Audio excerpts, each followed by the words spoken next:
As kids playing on the playground at recess, I can remember days when we weren't allowed to go outside because of smog days or because there was a brush fire burning. As a 10-year-old, it's a pretty sad time to be able to go outside and play recess. The air quality that we breathe in and take in every day has a big impact not just on our lives but other organisms around us. Air pollution is the introduction of chemicals, particulates, or biological material that can cause discomfort, disease, or even death. Today I would like to awaken you to the effects that air pollution on our health and ways to reduce these effects. I will discuss the types of air pollutants, effects on our health and environment, and ways to reduce the effects. When it comes down to air pollution, there are several kinds that each can have a different impact on our health and environment around us. There are 6 main types of air pollution appointed by the Australian government's Department of Environment and Energy. There is carbon monoxide, nitrogen dioxide, ozone particulates, and sulfur dioxide. The first air pollutant is a silent killer. Carbon monoxide cannot be detected by humans as it has no taste or smell and cannot be seen. The main source of carbon monoxide are motor vehicle exhaust and some industrial activities such as the production of steel. Smoking is also a source of carbon monoxide. This pollutant is a risk factor to your health because increased levels of carbon monoxide reduce the amounts of oxygen carried by your hemoglobin in your blood and your red blood cells. This affects vital organs such as the brain, nervous tissues, and your heart. What happens is that these vital organs do not receive enough oxygen to work properly. The next air pollutant is lead. Lead is a naturally occurring metal found in the Earth's crust. Lead is released into the soil, air, and water through soil erosion, volcanic eruptions, and brush fires. But the leading source of these lead emissions come from mining, metal manufacturing, such as the production of lead fishing sinkers, petroleum, and coal products. Lead is a health hazard because when in contact with the material, your body will store it in your bones and teeth, and lead will also damage parts of your body, including your liver, kidneys, and brain. The next, nitrogen dioxide, or better known as smog, is a nasty smelling gas. Nitrogen dioxide as an air pollutant is important to know because it contributes to the formation of photochemical smog. The effects of nitrogen dioxide has on our health is that it inflames the lining of the lungs and it can reduce immunity to lung infections. This causes problems such as wheezing, coughs, colds, flu, and bronchitis. The worst effect of this photochemical smog can be seen in the capital of India's New Delhi. With India's population at 25 million people and minimal regulation on vehicle exhaust and industrial production, the city experiences 16%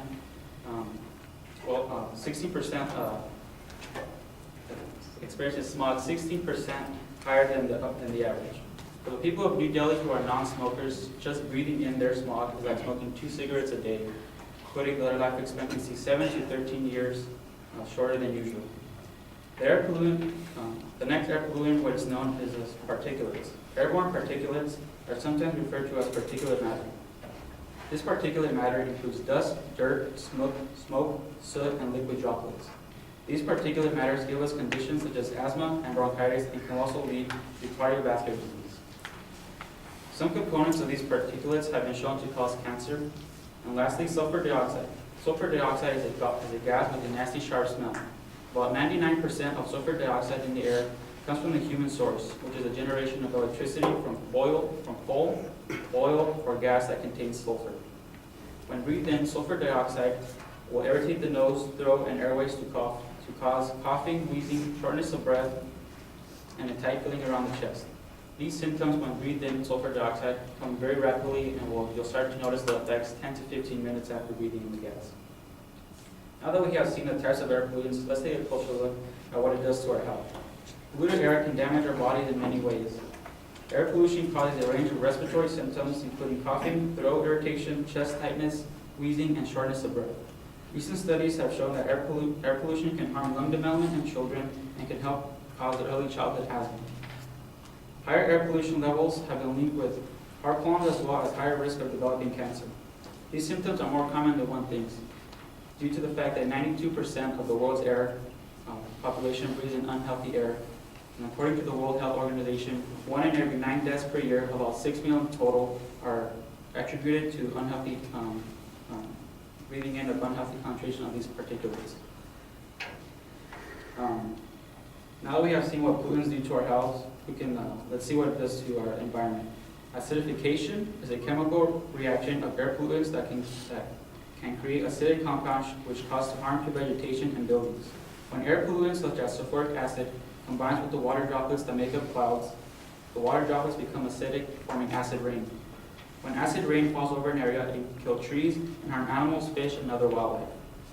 When acid rain infiltrates into the soil, it can change the chemistry of the soil, making it unfit for many living things that depend on the soil for habitat or for nutrition. Acid rain also changes the chemistry of lakes and streams that the rainwater flows into, harming fish and aquatic life. Another harm to the environment is called eutrophication. This is when rain can carry nitrogen into rivers and soils. This will adversely affect the nutrients in the soil and water bodies. This can result in algae growth in lakes and makes the living conditions for those organisms in the lake harmful. As you can see, air pollutants are a serious problem for our world's environment and our health. Here are some ideas and resolutions that I believe we must partake in order to make the world a more livable one. Governments around the world are already taking action about air pollution by introducing green energy, but governments can't do it alone. It has to begin with us. We must take advantages of these green energies such as buses and train transportation. On an individual level, we can encourage our families to use bus, trains, or bike when commuting. Carpooling with friends is also a good source. Less cars on the road means less emissions and traffic. We must use energy wisely because lots of fossil fuels are still used to generate electricity, still, and lastly, recycle and reuse things. Reusing things means the industries will create less products because the demand won't be there, cutting down on industrial pollutants. In conclusion, air pollution is a serious matter. It affects every person on Earth, some more than others, as well as the environment. Air pollution causes health issues such as respiratory problems, cardiovascular disease, asthma, and can even cause death. We must learn to use green energy such as trains, buses, bikes, and carpools. If we put a little more effort into how we live our life and make it a little bit more green, we could save children from developing asthma by reducing the effects of pollution by means of cutting industrial production and reusing items to live a better green life. Thank you.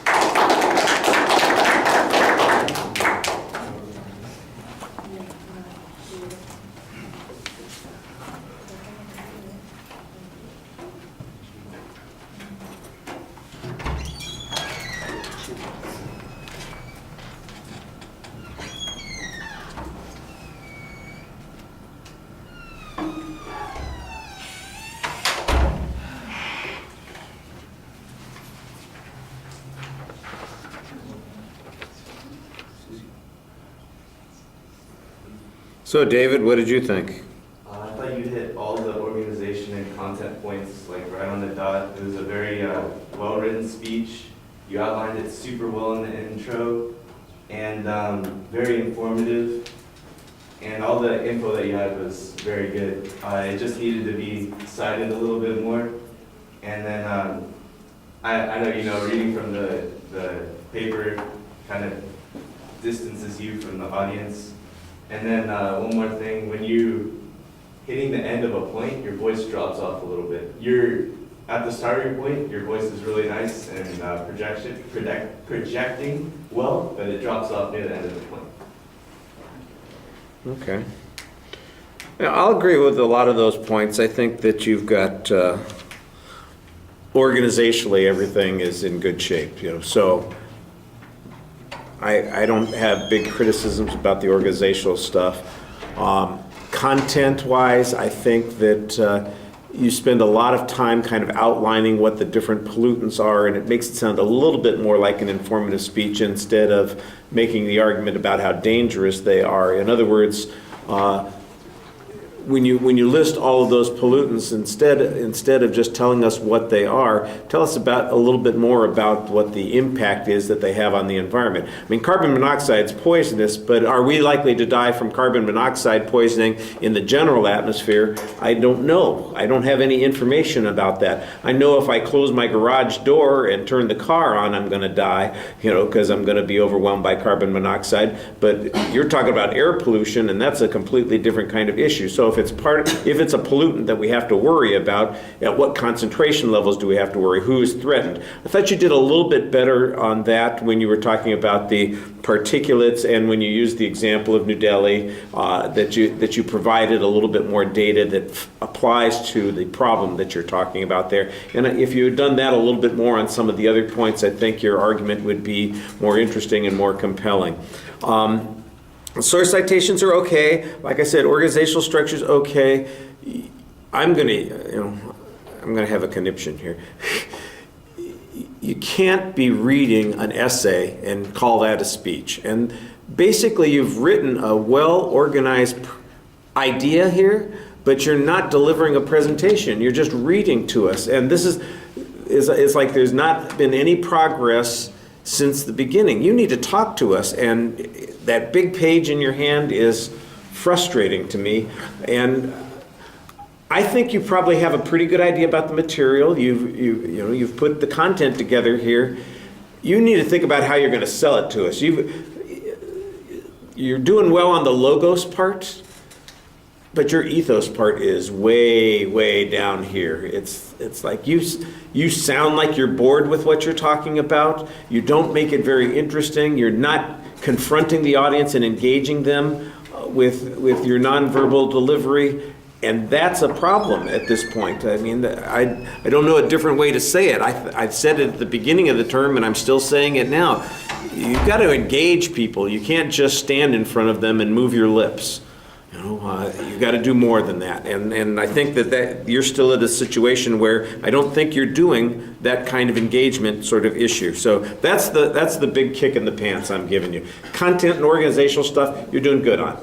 So you should be fine in your English class. This class, a little tougher, a little bit different.